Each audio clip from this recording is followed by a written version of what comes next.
Hello tout le monde, c'est Jonas, j'espère que vous allez bien, moi ça va super, super peut-être pas, il fait beaucoup trop chaud, mais voilà, alors je suis désolé, je reviens du travail, et mais je vais quand même vous faire cette review de Tokyo Revengers. Je n'ai jamais raté de review de Tokyo Revengers depuis que je suis sur YouTube, donc je vais quand même vous analyser ce chapitre 262.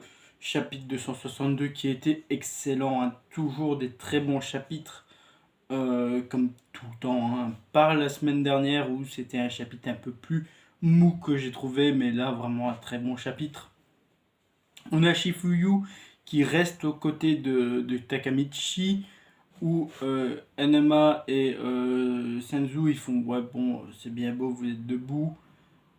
Shifuyu il a fait un petit discours, ce qui a fait que ça a réveillé Mitsuya, qui a fait ouais mais il a raison. Et tous les membres du Toman se sont littéralement excités en criant Toman, Toman, Tomai. Et Shifuyu qui fait bon allez venez le Tokyo Magikai, on va vous poter le cul. Euh, même même Tenju le boss qui est toujours incroyable. Après ce coup de katana qui se relève encore grâce à son frère. Et et qui tient le drapeau du Toman. Donc c'est vraiment incroyable parce que lui qui a été un ennemi du Toman, il tient ce drapeau symbolique aux membres de gang. Il tient ce drapeau symbolique. Alors que Mikey font, bah vous êtes trop brillant en fait. Hop, il vrille et là il passe en God mode. Il arrive, il explose Takamichi, il explose Shifuyu. Senzu il fait ouais c'est les yeux que je voulais voir. Pam, coup de pied, il explose Senju. Il... Et là, il fait mais qu'est-ce que tu fous, mec? Il est dans notre camp. Il lui pète la gueule. Mikey est passé en God mode. Il rigole pas en God mode. Il rigole pas du tout, le mec. C'est incroyable. Mikey, malheureusement, ben, ce sera l'ultime antagoniste, je pense, réellement. Mais ouais, là le détour de... Il a explosé tout le monde en fait. Mikey a explosé juste tout le monde. À la fin du chapitre, il est solo debout en fait. Le Tokyo Magikai a gagné pour moi. Enfin, il ne gagnera pas parce qu'on doute que Takamichi va se relever. Mais ouais, le Toman, il vient de se prendre une branlée par un mec. Et même le Tokyo Magikai, il vient de se prendre une branlée par un mec, et Mikey, que le mec a vrillé. Alors on connaît toujours pas l'origine de ces pulsions. Le seul à connaître c'est Senzu, on sait pas d'où elles deviennent, ces putains de pulsions. À part le fait qu'il a été abandonné par sa mère plus jeune. Mais c'est pareil pour son frère en fait. En fait, la famille Meiki a toujours été abandonnée. Si vous réfléchissez bien, sa sœur, tout comme son frère, a été abandonnée. Leur grand frère. En fait, c'est une famille qui est un peu brisée. Le seul qui était pas violent, c'est le créateur du premier Black Dragon, qui était le frère de Meiki, qui était le plus faible, le roi faible, je crois que c'était son nom, j'ai oublié son nom. Mais ouais, donc est-ce que ça vient du lien de sa famille ou autre? Mais ouais, et là il a explosé tous les manques des gangs en fait. Il a tout explosé, ses pulsions. Pour moi, c'est un truc scénaristique, ça fait que littéralement, quand je dis Mikey est passé en God mode, c'est God mode. Il arrive, coup de pied dans Takamichi, pareil Shifuyu, Senzu, pareil pour Enma qui défonce. Il défonce Tenju aussi très rapidement. C'est réellement grosse explosion en fait. Il est en mode j'en ai rien à foutre de qui vous êtes. Il le dit, Enma lui fait non mais tu fous quoi, c'est un de tes alliés. Enfin il est dans notre camp, il fait et alors? Et il lui explose littéralement. C'est incroyable, ce chapitre était très bon. Il y a peu de dialogue, il y a vraiment peu de dialogue. Alors il y a Senju, pour le coup, qui fait, ouais c'est vrai, je fais la fainéante. J'ai vu sortir un mec qui fait, voilà, même elle dit que c'est une fraude.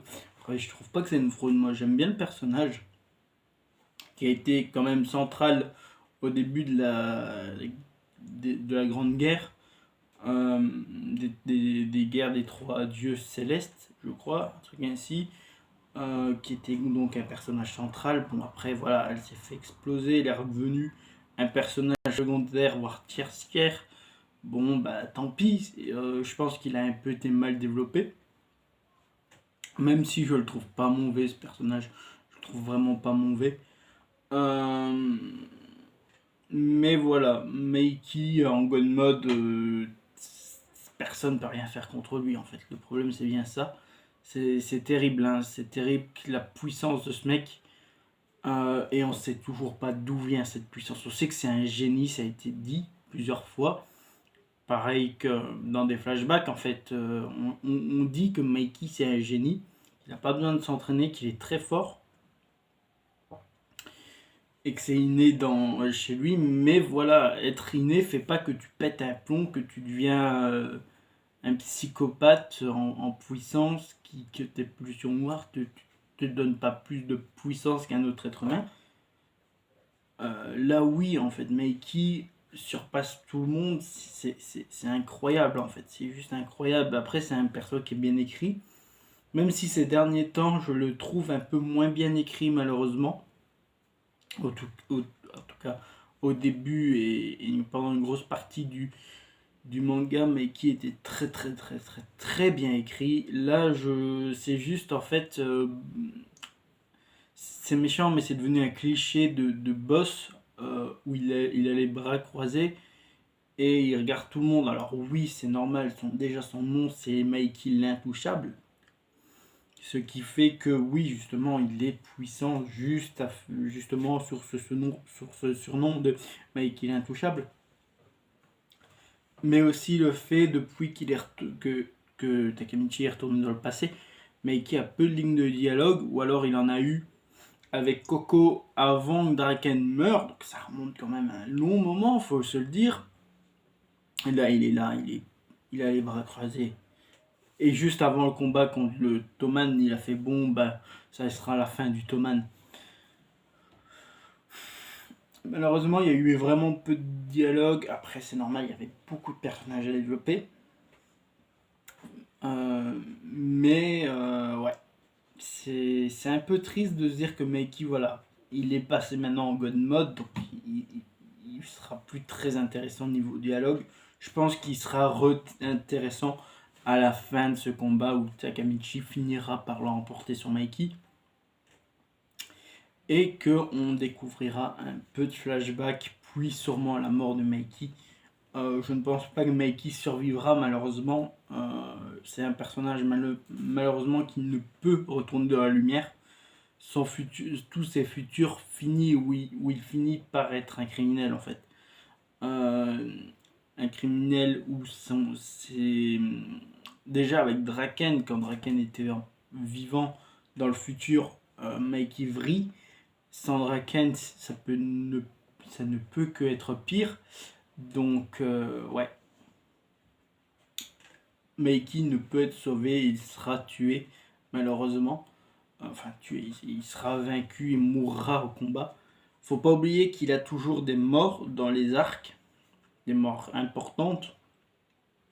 Et alors, Kakusho est une mort importante, je l'accorde, mais ne change pas le futur de Takamichi, en fait, je pense. Il pouvait avoir des futurs où Kakusho était déjà mort, comme Izuma, hein, était déjà mort, sûrement dans un des futurs de Takamichi. Je pense qu'en fait, c'est des moments qui ne sont pas tant. Enfin, ils sont importants dans le monde de Tokyo Revengers, mais sur les arcs, en fait, les morts vraiment importantes, la mort de Baji, la mort de Draken, par exemple, je pense que ce sont des morts assez importantes pour le fait que une timeline change. Après, voilà. Moi, je pense que mais qui ne peut survivre, ou alors il sera enfermé il sera emprisonné à vie, comme Draken dans un de ses futurs où il prend la perpétuité. Je pense que soit il finit en perpétuité, soit il meurt, mais ce ne sera pas un personnage qui retournera dans la lumière. Il ne peut être sauvé. Je pense qu'il ne peut être sauvé malheureusement. Voilà.